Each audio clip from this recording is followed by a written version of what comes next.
You love him or you hate him. More love he receives than hate, however. The business guru fashion industry mastermind, that was a mouthful, Daymond John is here to stay. We are going to be going over some business tips from him, guys. However, these are business tips I got from a news conference because about a month ago, I went to him and his team's news conference and I learned and picked up a lot of valuable lessons from people who actually work with him, part of his actual business and promoting and marketing team. I'm proud to say that not one of them is worth in less under $1 million, which is crazy. They are worth millions upon millions of dollars, and the people he surrounds himself around is winners, and his come-up story and his team's come-up story is truly inspirational. So strap in your seats, guys. This is going to be a good video. What's going on, guys? JT here with The Wealthy, coming at you with another video. Make sure before the video loads up to leave a like, comment, and subscribe. Also, big shout out to Johnny Rockets. You are last month's subscriber giveaway winner. Congrats. If you guys want your name shouted out in future videos like Mr. Rockets here, go ahead, leave a like on the video, comment down below saying you subscribe, and turn our post bell notification on, as it means the world to us, guys. Now, I'm proud to announce the 8 business tips from Daymond John. First tip is don't let age stand in your way.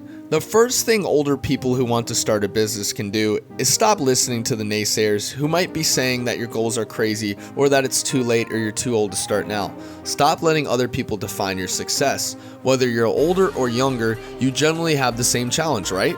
And older entrepreneurs already understand the importance of persistence. Recognize that you have the skill set, but just need to figure out how to use them in a new way now and use them properly. I couldn't agree with this anymore.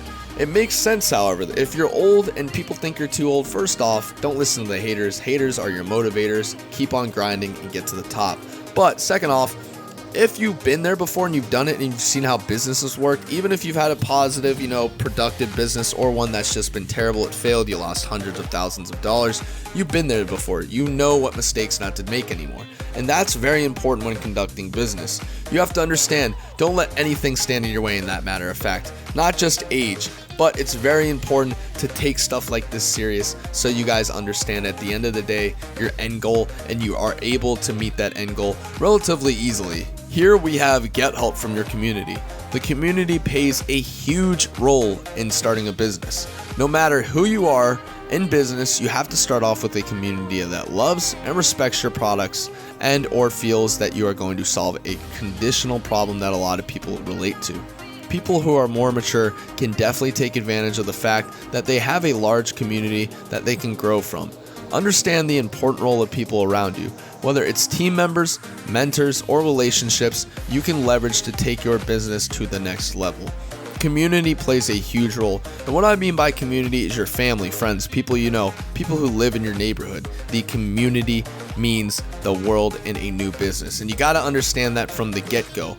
No matter who you are, like Daymond John says, in business you must start off with people who love you, and first off that may be your family members, and then next off maybe your friends, and then finally people around you who are acquaintances to your family members or friends. It all seems like it's very minuscule, but it goes a long way, especially when you're promoting your product. Here we have ask yourself the serious question before you start. How much inventory do you have of time, money, and energy? What are your assets? What are your asset goals? What are your business margins? You've got to take inventory of yourself. How much time do I want to spend on this? What are my realistic expectations? When am I going to call it quits? What resources do I have to bring value to this? And is this a thing that I'm going to keep investing in or not? If you can't say yes to any of those questions, then you probably shouldn't be in that business field. It's very important to ask yourself those questions every day before you get into the business, before you go to work and start grinding it out.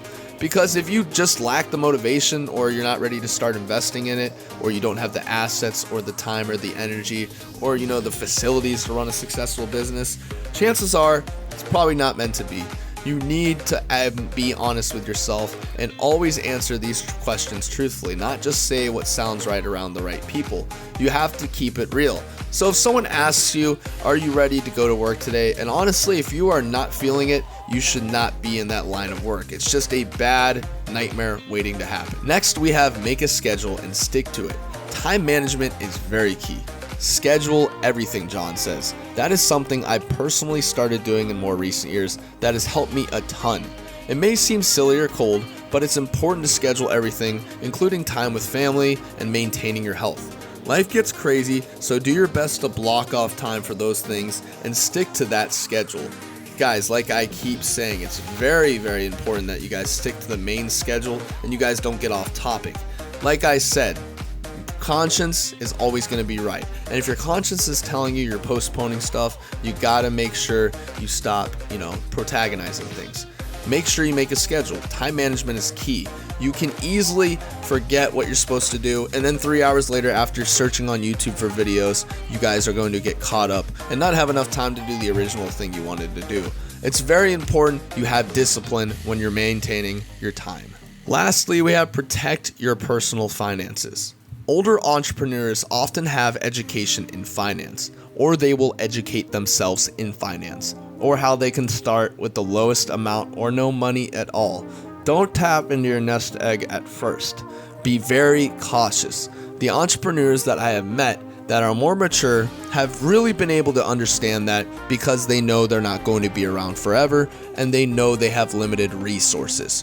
What I mean by limited resources is age, time, stress. Those type of things can really build on someone and make it very difficult to manage a successful business. If that's the case and you're the founder of a company and you just don't have the time for it, you can do one of two things. One, you might as well just quit. Even if it's doing successful, there's no point. Why would you even start a company in the first place if you're not fully devoted to it? And second, hire people. You can get friends, family if you don't have the assets at first. But once you start to become bigger, hire trained professionals who know what they're doing and they're going to take care of your company and treat it just like it's yours. So guys, that is it for today's video. Make sure to leave a like, comment, and subscribe. Also, make sure to enter the new next month's subscriber giveaway. Again, shout out to Johnny Rockets for entering. Guys, this is JT here with The Wealthy signing off. And as always, see you guys later.